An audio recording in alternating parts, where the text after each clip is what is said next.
Voilà. Bon, donc on a parlé des trois causes du refuge pour prendre refuge. On a parlé aussi des trois niveaux de refuge. Donc voilà. Alors ces trois niveaux, pour pouvoir vraiment prendre refuge et générer en soi un refuge du Mahayana, c'est-à-dire le refuge le plus complet, on ne va pas pouvoir le générer tout de suite. Il faut passer par un refuge intermédiaire. Le refuge du niveau intermédiaire, c'est-à-dire vouloir prendre refuge pour être complètement libre de la souffrance. Ça serait peut-être un peu exagéré ou un peu trop, oui, de vouloir déjà générer un refuge Mahayana et vouloir libérer tous les êtres de la souffrance, comme ça. C'est beau, c'est très beau, mais est-ce que c'est vraiment réaliste? Est-ce qu'on a vraiment ressenti ce véritable besoin de se libérer de la souffrance? Donc je pense qu'il faut d'abord, pour vraiment générer le refuge Mahayana, commencer par générer un refuge plutôt de niveau intermédiaire, donc qui consiste à vouloir être complètement libre de toute souffrance. Ça, c'est déjà énorme, parce qu'on n'a pas cette pensée, en fait. On est tellement focalisé. On est un peu comme ces mouches-là qui vont directement vers la lumière, hein, qui foncent vers la bougie, là, ces papillons de nuit. Là. Ils veulent absolument le bonheur tout de suite. Ils foncent vers l'objet, et puis on se fait cramer. Et donc, justement, il faut réfléchir à ça, prendre un petit peu de recul et voir qu'on veut vraiment, ce qu'on veut vraiment, c'est être libre de toutes les souffrances et en être complètement libéré. Être complètement libéré du samsara, hein, en fait. Bon, ça, on verra plutôt à partir quand on reprendra en septembre, en octobre plutôt, on aura tout un module sur le samsara, sur ce que c'est. Donc, on aura vraiment l'occasion d'en parler. Juste pour dire quelques mots sur le samsara. Le samsara, c'est pas un état extérieur, hein. C'est pas un pays, c'est pas une ville, c'est pas un lieu, hein. C'est pas un lieu extérieur, c'est notre esprit, hein, le samsara. On en revient encore là, hein. C'est notre état d'esprit qui est contrôlé par les perturbations mentales et par le karma. C'est ça le samsara, hein. Voilà. Donc le refuge de niveau intermédiaire donc, consiste à aspirer, à vouloir être complètement libre de cet esprit samsarique. Hein. Pas du lieu, pas d'un lieu quelconque, mais d'être libre, d'être affranchi, on pourrait dire, de cet esprit samsarique, qui nous fait croire que le bonheur, on va le trouver qu'on va le trouver dans les perturbations mentales. C'est pas possible, hein. Il faut d'abord éliminer les perturbations mentales pour trouver le bonheur, hein. Donc, voilà, vouloir être complètement libre de l'esprit samsarique, qui est contrôlé par les perturbations mentales et par le karma. Et en fait, quand on parle de samsara, c'est pas simplement notre esprit, c'est aussi notre corps. Parce que ce corps que l'on a actuellement, on l'a pris avec un esprit samsarique. C'est-à-dire, c'est les graines qui étaient dans notre esprit qui se sont matérialisées sous la forme de ce corps aussi. Donc même notre corps aussi est samsara. Hein. Donc quand le corps souffre, c'est samsarique. Ben oui, bien sûr, forcément. Hein. Donc quand on parle de samsara, ça inclut à la fois l'esprit et le corps. Puisque le corps est lui aussi produit le corps est le produit des perturbations mentales et du karma. C'est pour ça qu'on a tous des corps différents. Hein. C'est pour ça.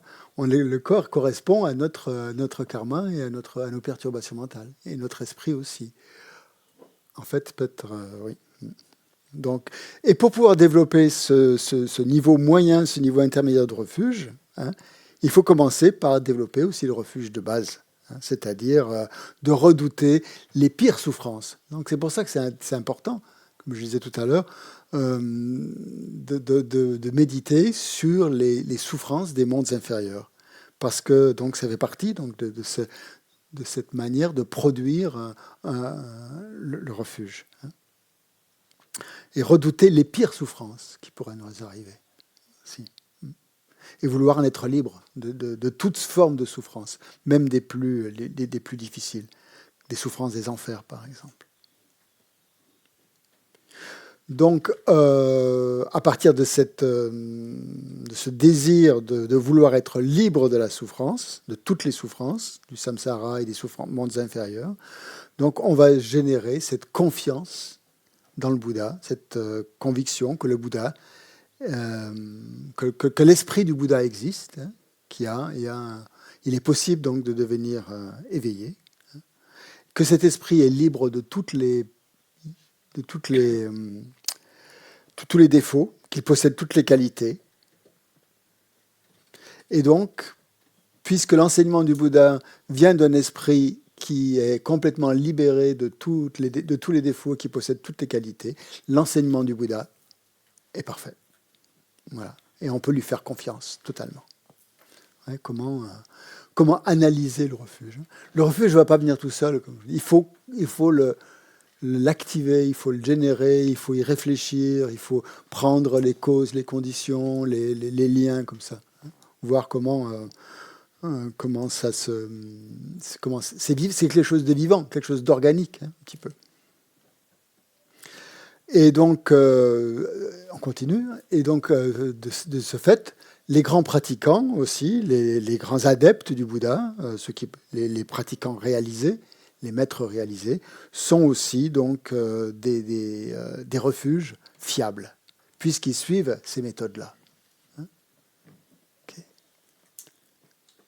Donc, plus on va avoir ce sentiment, cette conviction donc, dans le Bouddha, le Dharma et le Sangha, plus on va se sentir encouragé à pratiquer. Plus on va avoir foi dans la pratique aussi.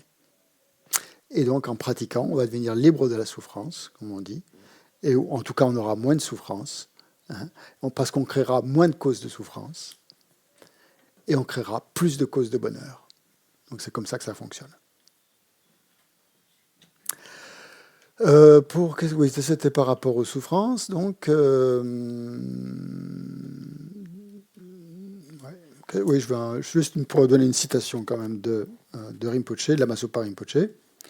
Une fois qu'on a vu que nous souffrons, en fait, que nous sommes dans la souffrance, nous avons besoin de trouver une porte de sortie de la souffrance. Une fois qu'on a fait ce constat de souffrance, c'est bien beau de faire ce constat qu'on est à la souffrance, mais il faut aussi, après, l'étape suivante, c'est vouloir en sortir. C'est ça qu'on doit. C'est là où le refuge intervient. Vouloir en sortir et rechercher activement cette porte de sortie, cette porte de secours.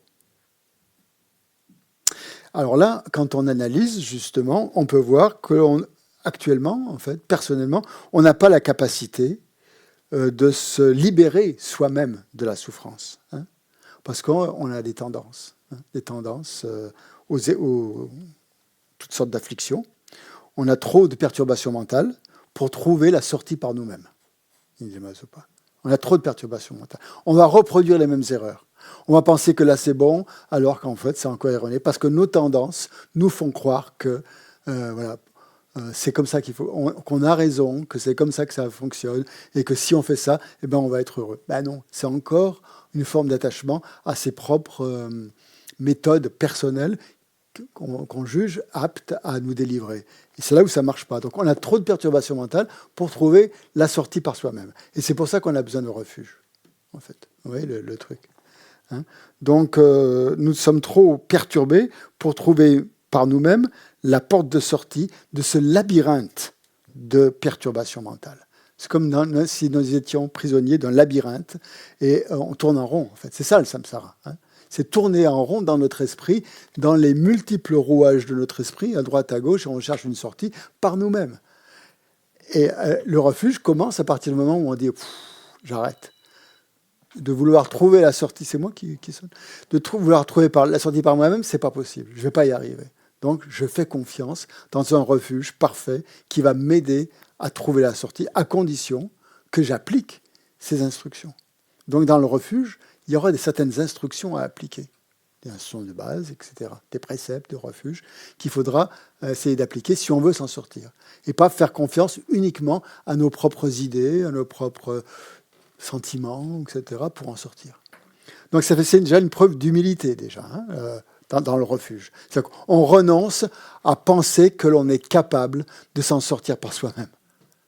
Pas évident. Au niveau de l'orgueil, pas évident. Et c'est logique aussi dans la démarche, puisque de toute façon, on doit faire acte de confiance. Obligatoirement, donc, ça nous oblige à cet acte de confiance. Sinon, sinon, si on avait la réponse toute faite en nous, eh bien, jamais on n'aurait besoin de faire cet acte de confiance. Donc, c'est logique. Si vous allez voir un psychanalyste, c'est pareil. Si vous faites confiance en quelqu'un parce que vous avez reconnu votre souffrance et vous vous en remettez entièrement dans ses mains ou dans un psychologue, parce que vous avez une confiance. Et vous reconnaissez que par vous-même, vous n'y arriverez pas parce que votre esprit vous joue des tours. Alors qu'un psy, il connaît il sait par où ça passe, il sait comment on peut sortir cette espèce de spirale dans laquelle on... C'est ça le samsara, c'est cette spirale psychologique dans laquelle on tourne en rond, quoi. Et il faut sortir de ces spirales. Et il y a des psys qui sont très très bons. En général, ils sont formés pour ça, pour nous faire déconstruire cette spirale et en sortir. Le refuge marche aussi de cette façon-là. Il y a un aspect très psychologique dans le refuge. Je continue avec ma citation de Damaso par Rinpoche. Donc on disait qu'on était trop perturbés pour trouver nous-mêmes la sortie dans ce labyrinthe de perturbations mentales. Nous sommes aveugles et nous cherchons une route, un chemin vers la sécurité. Mais nous ne savons même pas ce que c'est que la sécurité. Nous ne sommes même pas sûrs de savoir ce que c'est. Parce que l'idée qu'on se fait de la sécurité ou du secours, en fait, c'est encore une idée que l'on se fait soi-même. C'est pas forcément comme ça que le Bouddha le voit. Et lui voit, enfin, ou le maître ou le Bouddha, exactement ce que c'est ce qui va nous délivrer. Nous, ce qu'on prend peut-être pour une délivrance, ça va nous enfermer encore plus. Et c'est là où c'est subtil. C'est là où c'est très subtil parce que il faut vraiment quelqu'un d'omniscient pour nous montrer que la délivrance est là, alors qu'on ne l'a pas vu, pas forcément en tout cas. On aurait plutôt pensé que c'était là pour nous, parce qu'il y a l'ego qui est là. On a plutôt envie de faire des choses qui correspondent à notre ego. Mais le Bouddha va faire exactement l'inverse. Ou un maître spirituel, en l'occurrence, va faire exactement l'inverse. Il va vous montrer que pour sortir de ce labyrinthe, il faut que vous fassiez quelque chose qui soit complètement contraire à votre ego. Et ça, on n'a pas envie de le faire, bien sûr. Donc il nous faut que... Voilà, c'est en ça qu'on a besoin d'un refuge extérieur aussi. Quelqu'un qui nous sorte des rouages de notre ego pour nous amener vers le non-ego. Donc la méditation ne suffit pas. La méditation, c'est énorme. Ça dépend ce qu'on fait pendant cette méditation. Si, la méditation, il n'y a pas que méditation, il y a écoute, il y a réflexion et méditation. Il y a les trois, tout à fait. Mais la méditation fait partie de la méthode, tout à fait, bien sûr. À condition d'appliquer comme il faut la méditation. De ne pas simplement rester comme ça, en attendant que ça se passe. Il y a des gens qui pensent que la méditation, c'est ça. Non, mais qu'elle est bien exécutée, elle ne suffit pas par elle-même. Si elle est bien exécutée, elle suffira. On a besoin de prendre refuge.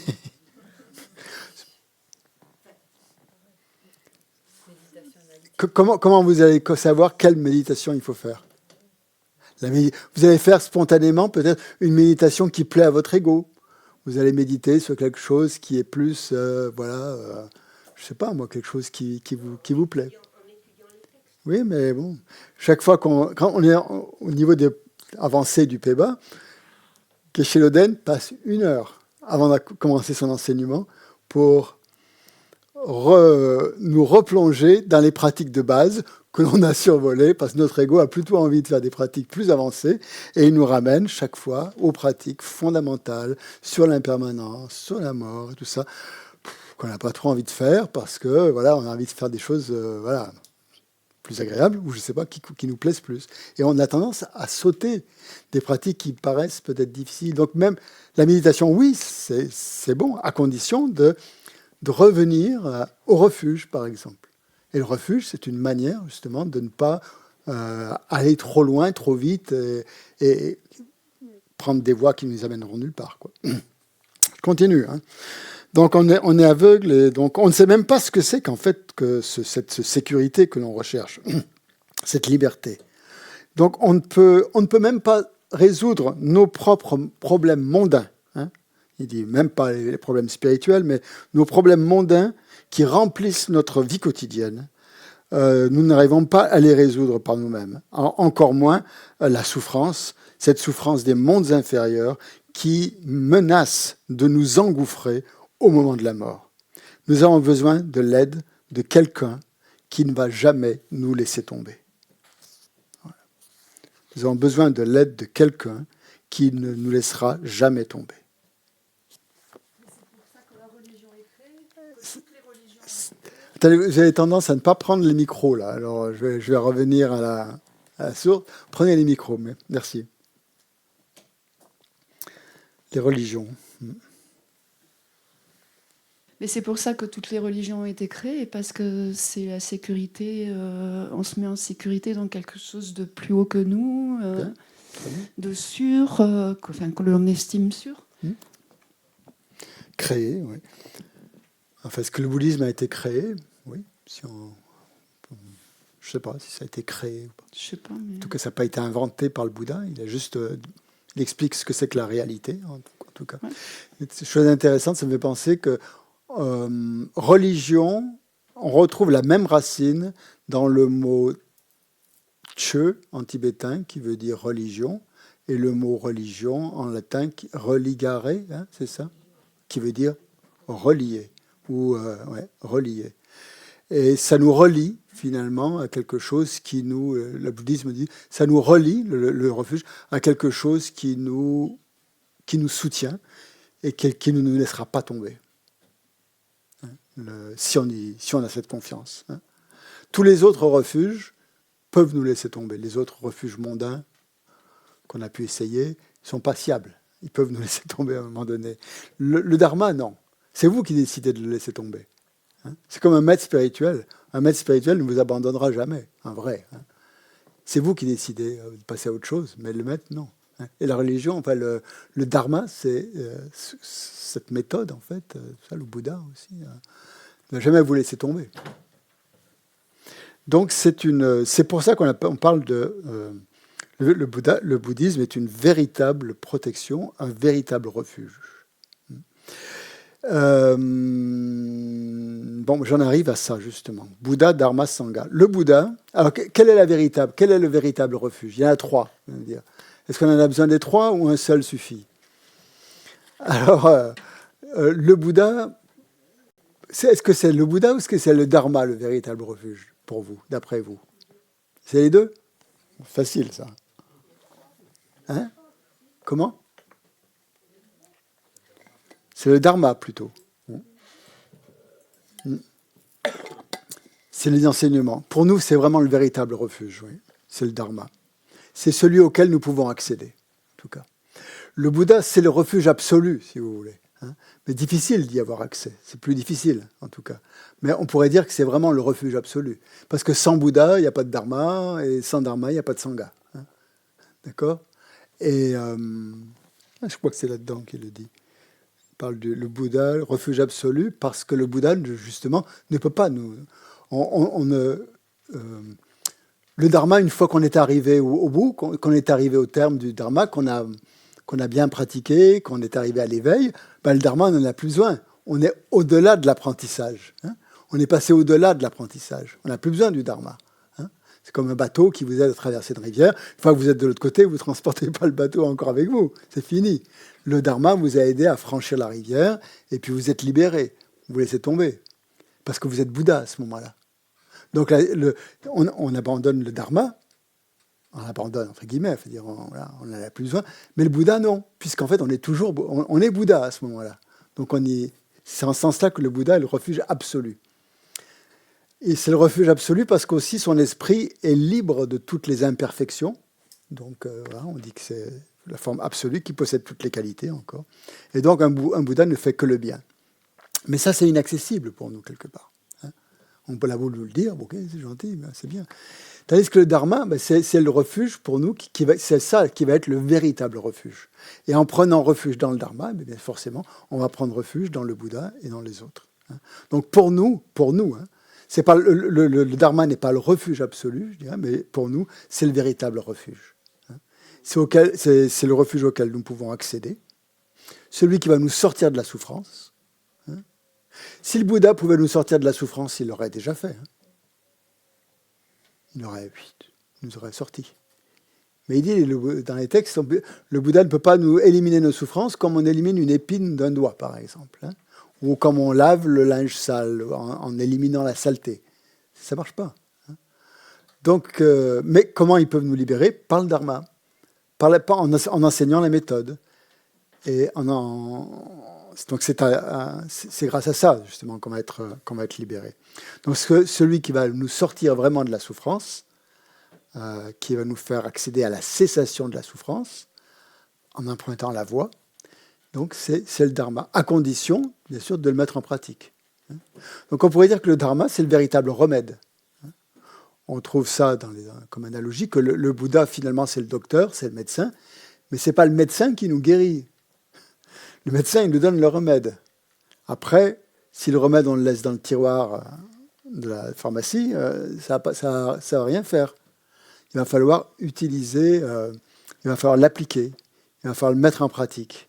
Et c'est ça qui va nous conduire au bonheur. C'est uniquement ça. C'est pas le Bouddha. Le Bouddha, il voit nos problèmes, il voit nos souffrances, et il nous donne la méthode pour en sortir. À nous, maintenant, d'appliquer la méthode. Et la méthode, c'est la mettre en pratique. Personne ne s'est guéri d'une maladie simplement en lisant l'ordonnance. Donc c'est pareil avec les enseignements. Si vous les lisez, c'est très très bien, c'est très beau, mais on a plein de beaux livres avec plein de choses, et traiter la continuité suprême. Ok, mais si on ne les applique pas, il n'y a rien qui se passe. Il n'y a absolument rien qui se passe. Donc c'est en ça que le dharma va être le refuge ultime, le refuge véritable, celui qui va nous conduire au bonheur, à condition de le mettre en pratique. Donc là encore, il n'y a rien de magique. Dans la prise de refuge, j'insiste bien sur ce côté de ne pas penser que parce que simplement le fait de réciter une formule, on va être libéré de la souffrance. Non, c'est en appliquant les enseignements. Donc, en appliquant les enseignements. Et quel est l'enseignement le plus important du Bouddha? Compassion. Qui dit compassion? Oui. Bodhicitta, vacuité.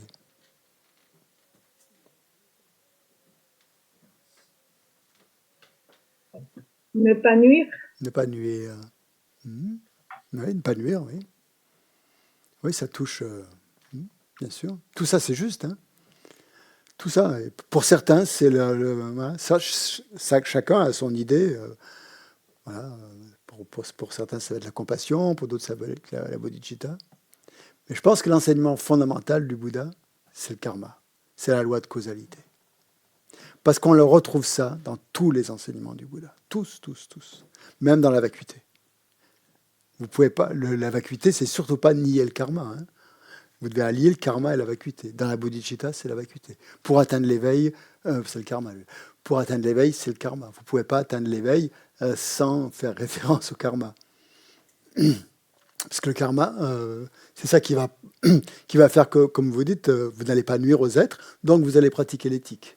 Mais pour vraiment pratiquer l'éthique, il faut, en pratiquant l'éthique, vous allez développer de la concentration. Et grâce à la concentration, vous allez développer de la sagesse. Grâce au développement de la sagesse, vous allez réaliser la vacuité. Donc tout ça, à la base, c'est cause à effet. Cause à effet. L'éveil ne vient pas tout seul, il vient de causes antérieures. La cause de l'éveil, c'est la bodhicitta. La bodhicitta ne peut pas venir sans la compassion, etc., etc. Et la compassion ne peut pas venir sans les êtres, sans penser et sans réfléchir à la souffrance. Et réfléchir à la souffrance, c'est réfléchir au karma. Donc le karma, c'est vraiment l'enseignement pour moi, l'enseignement fondamental. Je pense qu'il met tout le monde d'accord, puisqu'on le retrouve vraiment dans... Il contient tous les autres enseignements, en fait, le karma. Donc c'est vraiment... Et c'est un enseignement inépuisable. On peut toujours y réfléchir sur le karma. Tous les maîtres ont des exemples, enseignent sur le karma, et c'est quelque chose qu'il ne faut jamais oublier. Et méditer sur la vacuité en oubliant le karma, ça peut être très dangereux, parce que vous pouvez tomber dans une forme de nihilisme où rien n'existe, pensant que la vacuité, c'est un néant absolu, où il n'y a rien.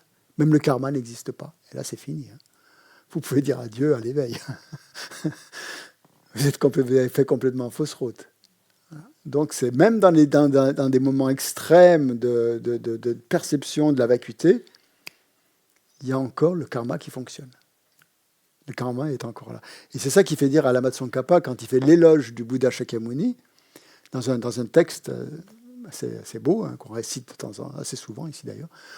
C'est un texte de Tsongkhapa qui s'appelle « L'hymne au Bouddha Shakyamuni pour avoir enseigné la production interdépendante ». C'est-à-dire montrer que la vacuité est liée à la production indépendante. C'est la même chose en fait.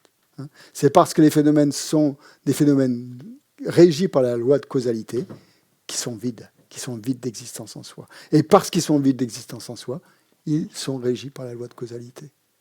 Donc, bon, ça, on verra plus tard quand on fera un module sur la vacuité, ce qui n'est pas tout encore là, mais justement, juste pour vous montrer que c'est ça. Donc, le véritable refuge dans le Dharma, le conseil principal du Bouddha, finalement, ça va être quoi? Ça va être appliquer la loi du karma, du causalité. Attention, faites attention à la loi de causalité. Ne négligez jamais la loi de causalité. Et c'est ça vraiment le refuge. Le véritable refuge dans le Dharma, c'est prendre refuge dans la loi de causalité. Et si vous prenez refuge dans la loi de causalité, vous ne pouvez pas vous tromper. Pas possible.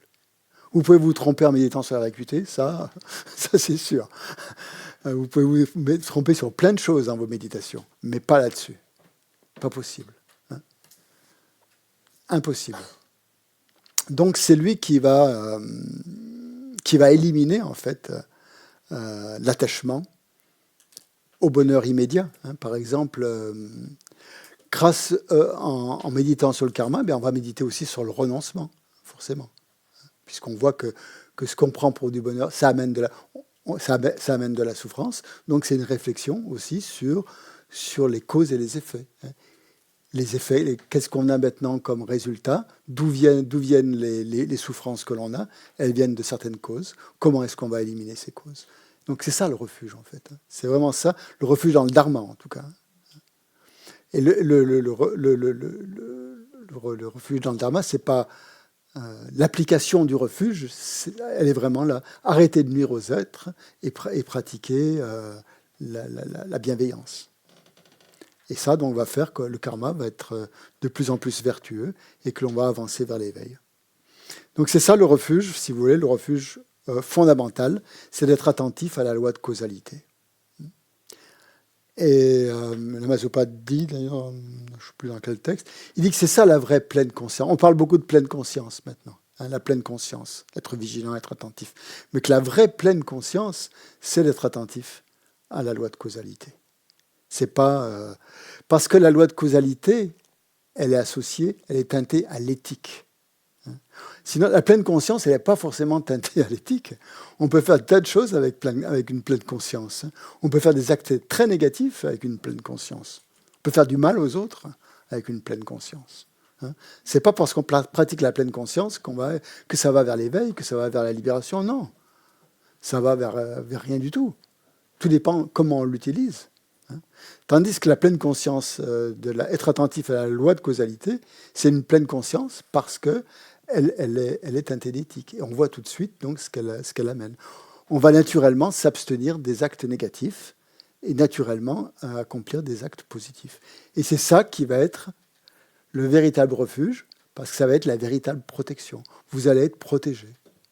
Si vous appliquez cet enseignement de base du Bouddha, c'est-à-dire donc s'abstenir des actes négatifs et accomplir des actes positifs, vous êtes automatiquement protégé. Et c'est ça le refuge. C'est ça le véritable refuge. Le refuge de la véritable protection, en tout cas. Ce que signifie le refuge, hein, le mot refuge. Donc en fait, le refuge, c'est un processus dynamique. Hein. C'est vraiment ça que j'essaye de vous montrer, que ce n'est pas un état où on croit à la magie du truc, mais que c'est un état dynamique, un état actif, qui demande des efforts au quotidien. Être attentif à ses actes, à ses paroles, à ses pensées, hein, à son karma, hein, au quotidien, à chaque instant. Donc à chaque instant, finalement, on prend refuge. Chaque instant où l'on est attentif à ses actes, à ses paroles, à ses pensées, c'est comme si on prenait refuge dans la parole du Bouddha, dans ce que le Bouddha nous demande de faire. Voilà. Et donc c'est en ça que le refuge fonctionne. C'est ça le mode de fonctionnement du refuge. C'est dans la mesure où on applique la loi de causalité. Et le dernier point que je veux, avant qu'on termine, donc ce refuge, vous voyez que ce refuge extérieur, quand on croit au Bouddha, aux enseignements, va nous amener de plus en plus à un refuge intérieur. Et au bout du compte, c'est en ça que nous devons trouver refuge. Et la loi de causalité nous amène bien à ça, justement, à trouver en nous le véritable refuge. On parle dans certains enseignements de la bonté fondamentale, ou la nature de Bouddha, comme vous voulez. Enfin, Shogyam Trungpa utilise beaucoup ce terme de bonté fondamentale, basic goodness, en anglais. Il utilise cette bonté fondamentale qui est en nous. C'est à ça que nous amène le refuge intérieur.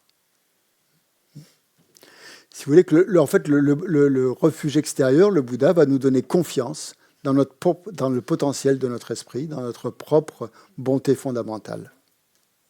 Et dans quoi est-ce qu'on prend refuge à ce moment-là? On prend refuge dans notre capacité d'être bénéfique aux autres et de ne pas leur nuire. C'est ça le refuge. Prendre confiance dans cette capacité-là, cette conviction, cette confiance en soi, que l'on est capable de faire le bien. Ça, on en doute un petit peu qu'on soit capable de faire le bien. On se dévalorise tellement, en général, donc notre capacité à faire le bien, elle passe un peu à la trappe, quoi. Le refuge va nous donner ça, cette confiance dans notre capacité à faire le bien et à éviter de nuire aux autres. Confiance aussi dans notre discernement. On va développer de plus en plus de discernement, de voir qu'est-ce qu'il est bon de faire et ce qui n'est pas bon de faire. Ça fait partie du refuge aussi. Le refuge va amener de plus en plus de discernement. On va discerner le bien du mal, en quelque sorte. Même si, ultimement, il n'y a ni bien ni mal, mais on n'en est pas là. On n'en est pas encore là. Au niveau de la pratique quotidienne, il y a le bien et le mal. Il y a ce qui est positif, ce qui amène du bonheur, et ce qui est négatif, ce qui amène de la souffrance. Ça fonctionne. Ça, on ne peut pas le nier au niveau du karma. Donc, cette sagesse immédiate, c'est ça que j'appelle le discernement, cette sagesse immédiate, aussi qu'elle utilise le mot de Yama Yeshe, qui est là. Et donc, chaque fois que nous reconnaissons en nous cette sagesse immédiate, cette bienveillance, cette bonté fondamentale qui sont en nous, en fait, nous prenons refuge. Et c'est ça la véritable protection. Est-ce qu'il y a des questions? Donc, ce n'est pas très mystique, finalement, le refuge. Oui.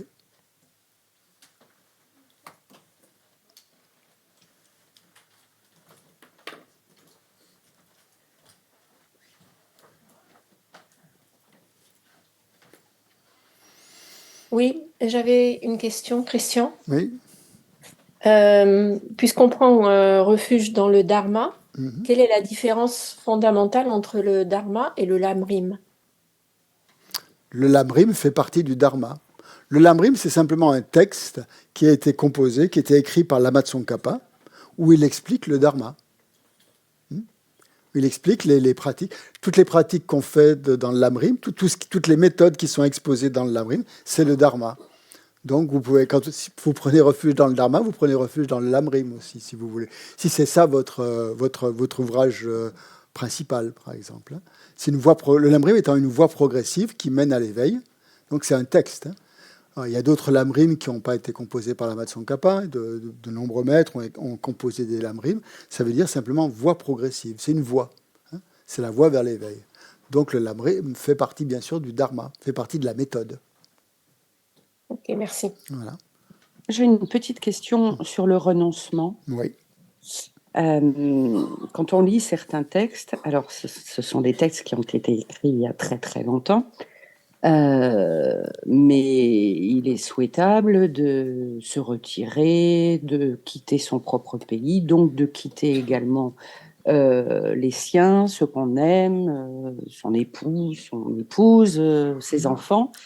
Alors le renoncement sur les choses matérielles, ça j'ai du mal j'ai la facilité à l'entendre, mais le renoncement envers les êtres chers, c'est beaucoup plus compliqué. Alors est-ce que c'est un petit peu revu et corrigé par rapport à notre époque, ou c'est tout de même Non, en fait, le renoncement, c'est renoncer à la pensée que ces êtres chers vont vous apporter un bonheur absolu. C'est ça le renoncement.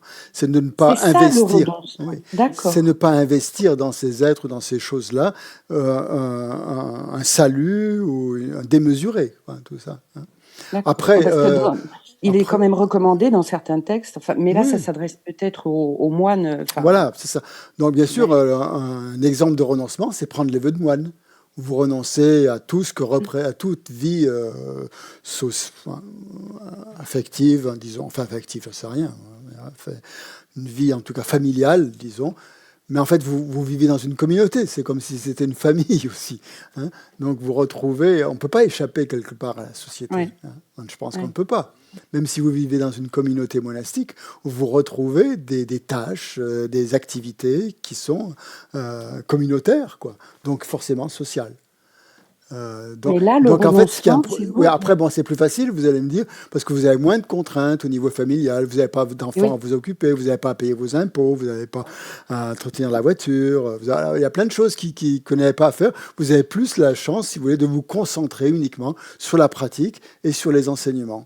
Donc ça vous donne des conditions extérieures qui vont favoriser, si vous voulez, votre engagement dans la voie spirituelle à ce niveau-là. Mais vous pouvez être attaché à votre robe de moine. Voilà d'autres choses quand vous êtes moine. Hein. C'est pas parce que vous êtes moine que vous avez coupé tout attachement. Mais ça aide beaucoup, bien sûr. Ça aide beaucoup, ça aide mais énormément. pour nous, dans nos sociétés, c'est donc d'imaginer que, enfin, de ne rien espérer de nos proches. C'est ça finalement, enfin, d'être persuadé qu'ils ne vont pas nous apporter bien sûr, le bonheur. Attention, nos proches sont là aussi pour nous aider, on est là aussi pour les aider. Il y a on peut pratiquer avec ses proches, c'est des objets aussi de pratique, des supports de pratique, donc c'est très utile aussi. Hein. Il ne faut pas non plus les négliger, c'est pas ça que je veux dire, hein. Mais ne pas investir affectivement trop de choses avec trop d'attachement. Voilà. C'est ça qu'il faut éviter de faire. Hein. Et bien sûr, ça ne veut pas dire que ne pas les aimer, évidemment, il faut les aimer, mais pas avec un attachement démesuré, en investissant trop sur eux. Hein. Puisque ce n'est pas le véritable refuge. Hein. Ça peut être un refuge temporaire, bien sûr, c'est bien d'avoir une famille, d'avoir un certain refuge, on a un certain bien-être, et s'il y a une harmonie dans la famille, c'est formidable, c'est excellent. Et si on entretient cette harmonie, c'est excellent aussi.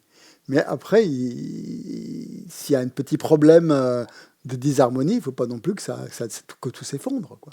Voilà. Ou s'il y a un petit problème qui s'élève. Mais bon, ça c'est... Voilà, c'est... Non, mais c'est une nuance intéressante sur la notion de renoncement. Après, bien sûr, dans les textes, si on lit Milarepa, bien sûr, lui, il avait renoncé à tout. Il s'est enfermé dans une grotte, il mangeait que des orties. Voilà, il avait renoncé à tout. Il n'avait rien, il ne possédait absolument rien. Au XIe siècle, voilà, c'était tout à fait possible. Si vous faites ça, vous allez voir, ça ne va pas être facile. Hein. Non, mais c'est même pas envisageable. Mais c'est pour ça que je voulais pour certains, c'est pas mesure... envisageable. Pour certains, c'est un grand rêve. Et pour certains, c'est pas envisageable. Et même pour certains, si c'est un grand rêve, souvent vous emmenez avec vous vos problèmes dans la grotte. Hein. Vous ne les laissez pas chez vous. Hein. Donc vous recréez, c'est très difficile. Hein, il vaut mieux commencer par des choses justement plus à notre portée que des choses un peu difficiles. Mais souvent, ces textes, comme vous le dites, ont été écrits au XIe siècle, voilà, dans une grande période de grands yogis tibétains qui étaient qui avaient une foi totale dans les enseignements qui venaient de se répandre au Tibet, c'est vraiment la période la plus yogique, je trouve, hein, et porteuse au niveau justement du renoncement, dans ce sens-là, justement, de renoncer à son pays, à sa patrie, à sa famille, enfin à tout, quoi. Et faire comme Milarepa. Mais à notre époque, je pense qu'il faut l'actualiser, comme vous dites.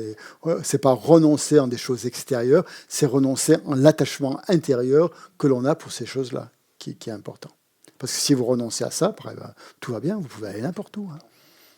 Alors que si vous allez dans une grotte en étant encore attaché à des tas de choses, ça va être très très difficile. Hein. Ouais.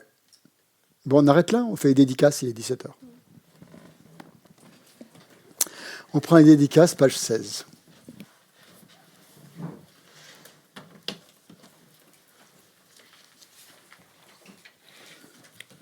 Donc ce soir, on fera la pratique de Vajrasattva ensemble pour justement purifier le karma négatif. Et une des forces d'opposition dans la pratique de Vajrasattva, dans la confession, la première force, c'est le refuge, justement. Donc le refuge fait partie de cette purification. Page 16, ouais, tout le monde y est. Gewadiye nyododa lama sangye drungyone drowa chikyang malu pam teye salam gepashom.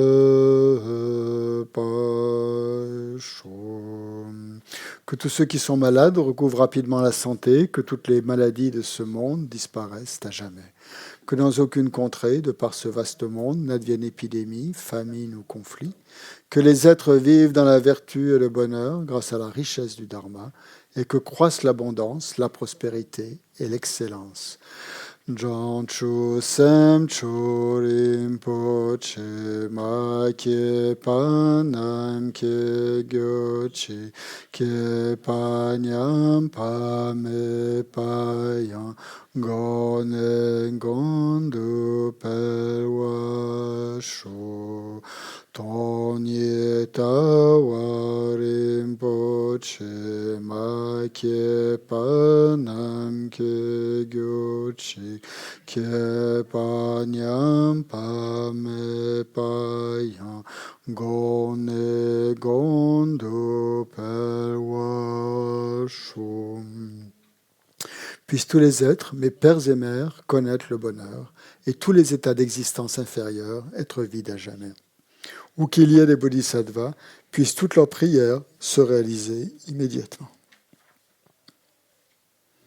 Donc on dédie justement toute l'énergie positive que l'on a créée ensemble par cet enseignement de cet après-midi et ce matin, donc à notre plein éveil pour être vraiment et parfaitement bénéfique à tous les êtres, sans la moindre trace d'attachement.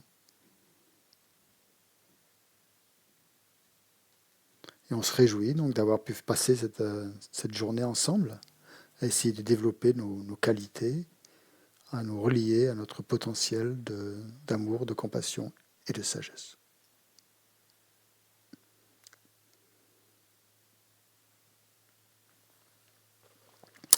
Merci beaucoup.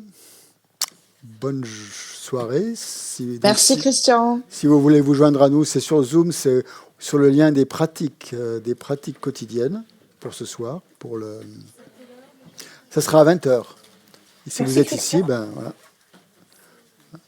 20h, oui. Merci Christian. Avec plaisir. À ce soir. Merci. À ce soir. À ce soir. Merci Christian. Si vous avez des questions, désolé, il était 17h, mais gardez-les pour demain et on essaiera d'y répondre.